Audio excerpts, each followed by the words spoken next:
Hi, I'm Jen Gallacher, and today I want to show you how you can pick the right inks to create beautiful layered stamped images. Now, a layered stamp image will look something like this, and it could be any kind of shape.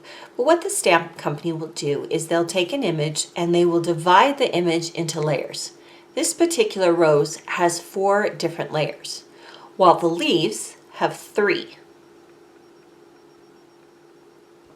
Now, the best way to get a realistic looking flower for this particular stamp would be to use tones that make sense for this rose.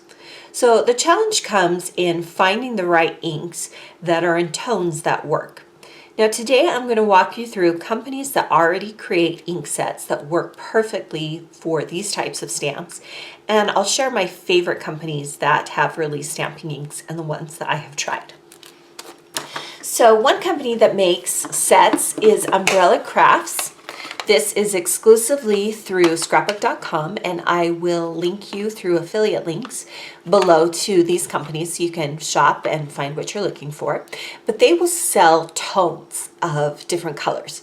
But the thing that you will want to test is sometimes in these sets, what they're simply doing is they're selling you a few different yellows, a few different oranges, and you will need to test for yourself if these colors look good on layers. They're gorgeous on their own, but sometimes these sets, these larger sets that just come in tones, don't always go with layered stamps. So you just need to do some research.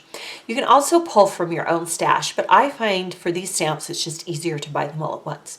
So these are inexpensive. They're the larger size stamping ink pad. They're great ink pads. They're dye ink, and they have several sets to choose from. So this is one option. Another inexpensive option is Hampton Art and Studio G from Joann's and other stamping places sell these square blocks, and they actually come as different tones. And I do like these. I have found that some of the tones don't build perfectly, meaning this light purple might not look as well with this pink. So I'm still kind of figuring out which ones I love, but they're close enough that I love them. These are also dye inks, and these are a little bit bigger. Now, another company that sells great sets is Hero Arts. And I wanted to show you what these look like. These are 3 different sets. This is one set, this is another set, and this is another set. Now again, like the Umbrella Crafts inks, it doesn't necessarily mean that this color will build on this color, will build on this color, will build on this color. And you can kind of see that here because this pulls almost aqua and this has a little bit of gray in it.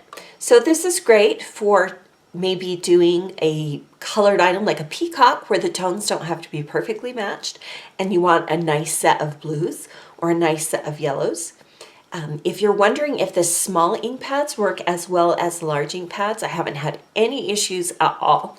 But the Hero Arts and other companies like Simon Says Stamp and other places do offer sets that give you multiple colors. But be aware that they are not necessarily building from tone to tone to tone. They're just sets of colors. So unless it says for layering or it's designed to go with a stamp, I know Hero Arts sometimes sells an entire color set with a specific stamp. They have already tested those tones for that stamp and you'd be safe getting it. So just be aware of that. Now, so far, my absolute favorite company for getting layered stamp ink is Altenew.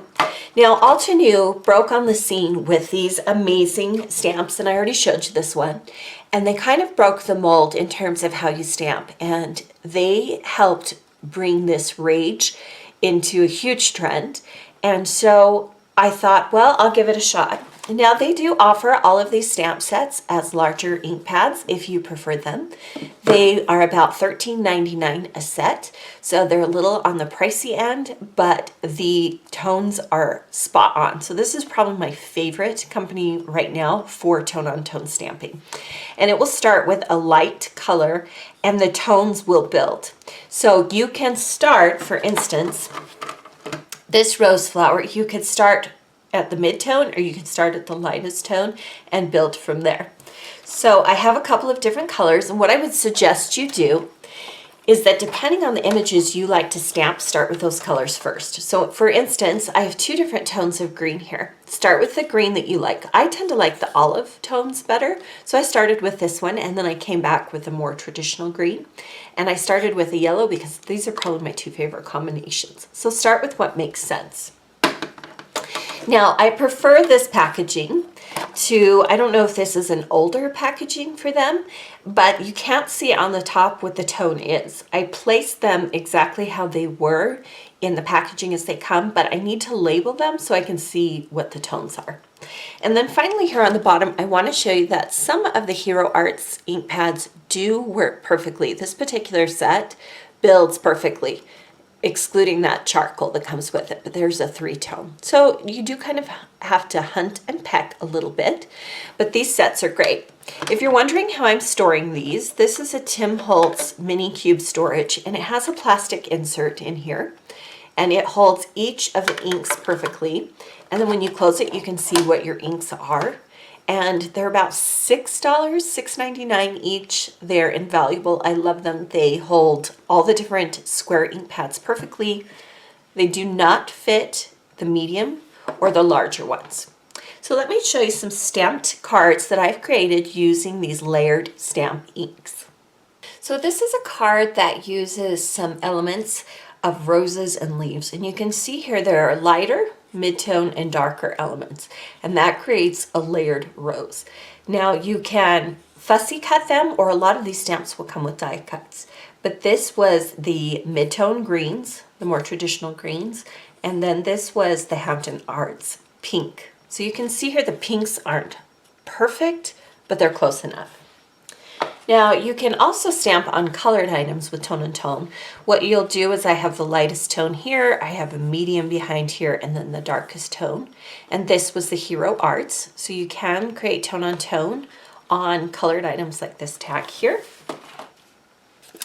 I love when you have multiple layering. So here on the right side, you can see the bird had a light, a medium, and a dark tone, but it also had a beak, and it had legs. So this is a great opportunity when you're buying like a Hero Art stamp to see if they have an ink pad set that goes with it, because they will often incorporate like the yellow and tan that you need.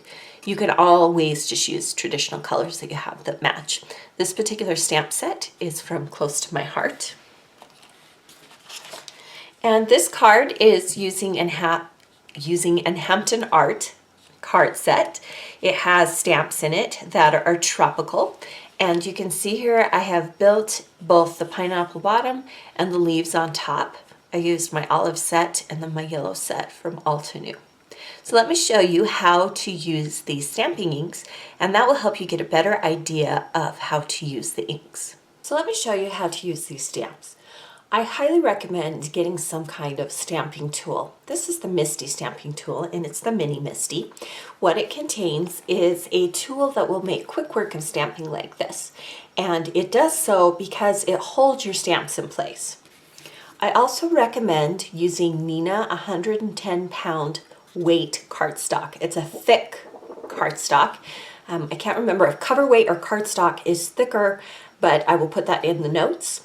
I've cut this down to an A2 card size, which is 5.5 and 4 1/4. How the Misty stamping tool works is you place your stamp piece of paper down, and then you use the powerful magnets which hold the item in place. Now what you're going to do is you're going to select the image that you want to start with, and I'm going to just do 2 of the elements here, these 2 upper images. And I like to start with the most solid piece because that is, for some reason, a little bit easier for me to use. Now, you'll want to place the stamp so the stamped image, that etched image, is facing down. And you leave it like that.